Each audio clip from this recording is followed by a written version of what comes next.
Welcome to Janjua classroom. Ziaur Rahman Farooqui है।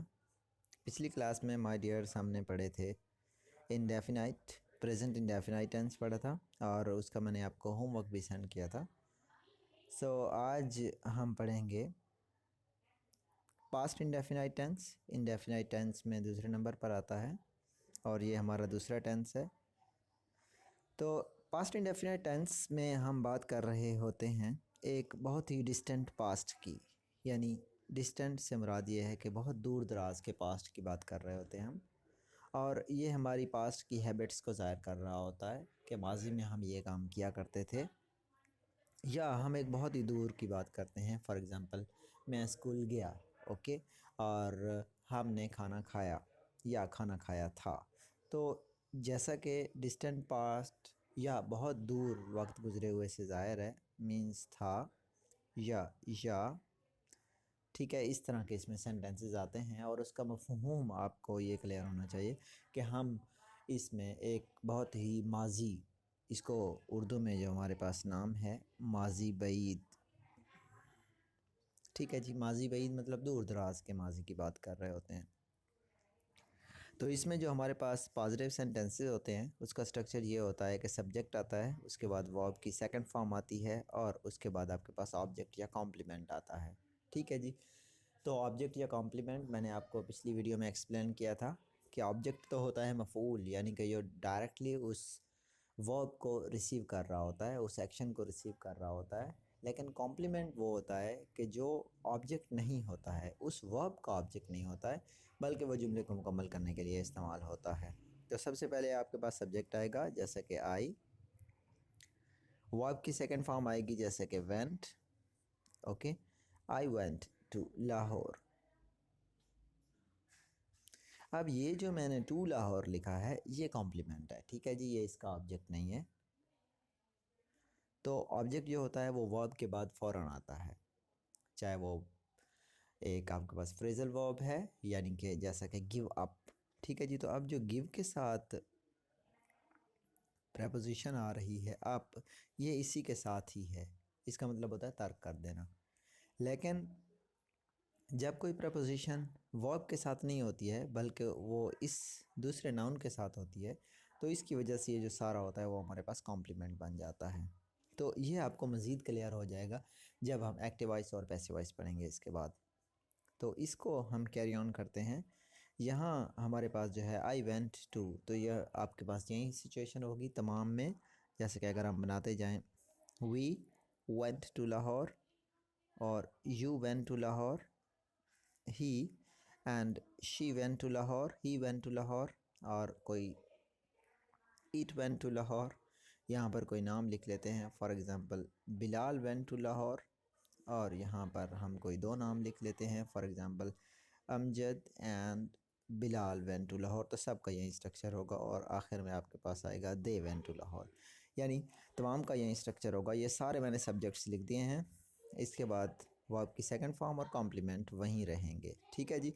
तो आपने देखा कि इसमें तमाम के साथ वर्ब की सेकंड फॉर्म आती है। जैसे प्रेजेंट इंडेफिनिट में था तो हम एस या ई एस का इजाफा करते थे, यहाँ ऐसा कुछ नहीं है, सेकंड फॉर्म है और सबके साथ आपके पास सेकंड फॉर्म ही इस्तेमाल होती है। तो अब देखते हैं कि इसका नेगेटिव सेंटेंसेस कैसे बनते हैं, तो उनकी तरफ बढ़ते हैं। नेगेटिव सेंटेंसेस बनाने के लिए माय डियर्स आपके पास होने चाहिए सबसे पहले सब्जेक्ट, उसके बाद डिड और नॉट। ठीक है जी। अब डिड जो है एक्चुअली ये वर्ब की सेकंड फॉर्म है, तो हमारी जो एक रिक्वायरमेंट थी कि वर्ब की सेकंड फॉर्म होनी चाहिए, तो इसका जो हेल्पिंग वर्ब डिड है वो वर्ब की सेकंड फॉर्म है और इसके साथ आपने नॉट लगाना, यानी इसका हेल्पिंग वर्ब डिड है। तो इसका स्ट्रक्चर क्या होगा, सबसे पहले सब्जेक्ट, उसके बाद डिड और फिर नॉट और फिर वर्ब की अब पहली फॉर्म हो जाएगी। चूँकि डिड वर्ब की सेकंड फॉर्म आ गई है तो उसकी वजह से आपके पास जो वर्ब की फॉर्म है वो अब यहाँ पर तब्दील हो जाती है। और अगर आपको याद हो पास्ट प्रेजेंट इंडेफिनिट में हम जो वर्ब के साथ एस या ई एस का इजाफा किया करते थे तो वो हम हटा कर डू के साथ लगा लेते थे। तो डू चूँकि ओ पर एंड हो रहा है तो इस वजह से हम इसके साथ ई एस लगा लेते थे। अब वो वाली जो खसूसियत थी वो चूँकि यहाँ आ जाती थी तो डज़ लगाने के साथ ही वो वर्ब की सिर्फ फर्स्ट फॉर्म इस्तेमाल होती थी। So same is the case with did. तो तमाम के साथ यहाँ डिड इस्तेमाल होता है। वहाँ आपके पास डू और डस थे, लेकिन यहाँ आपके पास डिड इस्तेमाल होगा। ठीक है जी। तो पहला जो हम कैरी ऑन कर रहे हैं, आई वेंट टू लाहौर, उसी का नेगेटिव बनाते हैं आई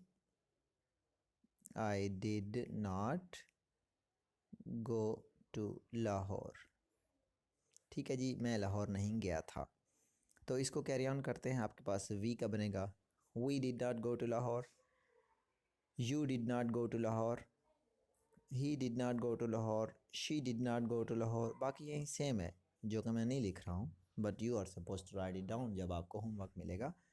तो नेक्स्ट कोई नाम लिखते हैं, for example Amjad did not go to Lahore, और हम बनाते हैं Amjad and Baqar did not go to Lahore, और फिर they did not go to Lahore. तो आपने देखा कि I did not go to Lahore, मैं लाहौर नहीं गया था, we did not go to Lahore. तो ये सारे हमारे पास जो हैं ये नेगेटिव सेंटेंसेस आ गए हैं। ठीक है जी। तो अब हम चलते हैं सवालिया सेंटेंसेस की तरफ। सवालिया सेंटेंसेस कैसे बनते हैं हमारे डियर्स? उसके लिए आपने सबसे पहले डिड लगाना है, फिर उसके बाद सब्जेक्ट आएगा, फिर वर्ब की पहली हालत, और फिर ऑब्जेक्ट या कॉम्प्लीमेंट। उसी सेंटेंस को कैरी ऑन करते हैं आई वेंट टू लाहौर वाले को। तो ये बनेगा did I go to Lahore. याद रखें आखिर में सवालिया निशान आपने ज़रूर लगाना है, वरना ये आपका जुमला गलत हो जाएगा। तो अब हम ने बनाया कि क्या मैं लाहौर गया, so did I go to Lahore. और इसी तरह आप डिड स्टार्ट में लगाएंगे, और वी का भी ऐसे बनेगा सवालिया निशान, did we go to Lahore, did you go to Lahore, did he go to Lahore, did she go to Lahore. और इसी तरह आपके पास बनेगा did Ali go to Lahore, और did Ali and Babar go to Lahore, और लास्ट में आपके पास बनेगा did they go to Lahore. ठीक है जी। तो ये हमारे पास बन गया सवालिया जुमले।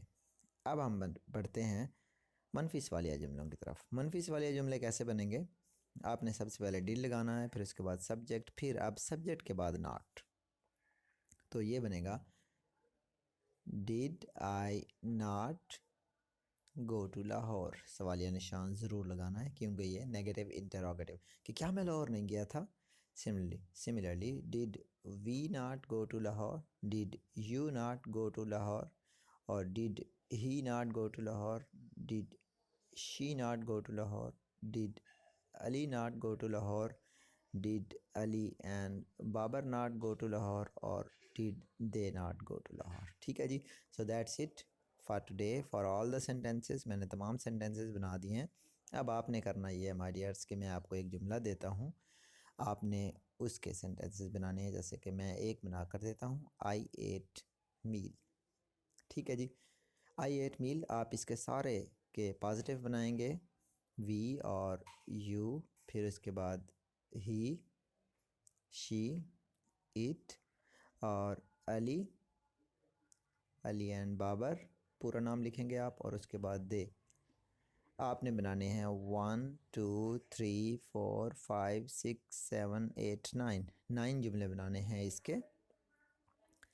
9 बनेंगे नेगेटिव, 9 सवालिया और 9 मनफी सवालिया। तो आपने मुझे 36 सेंटेंसेस बनाकर सेंड करने हैं, मैं उनको चेक करूँगा, और अगर उनमें कोई भी कमी बेशी हुई तो फिर मैं आपको गाइड कर दूँगा कि किस चीज़ में करेक्शन की ज़रूरत है।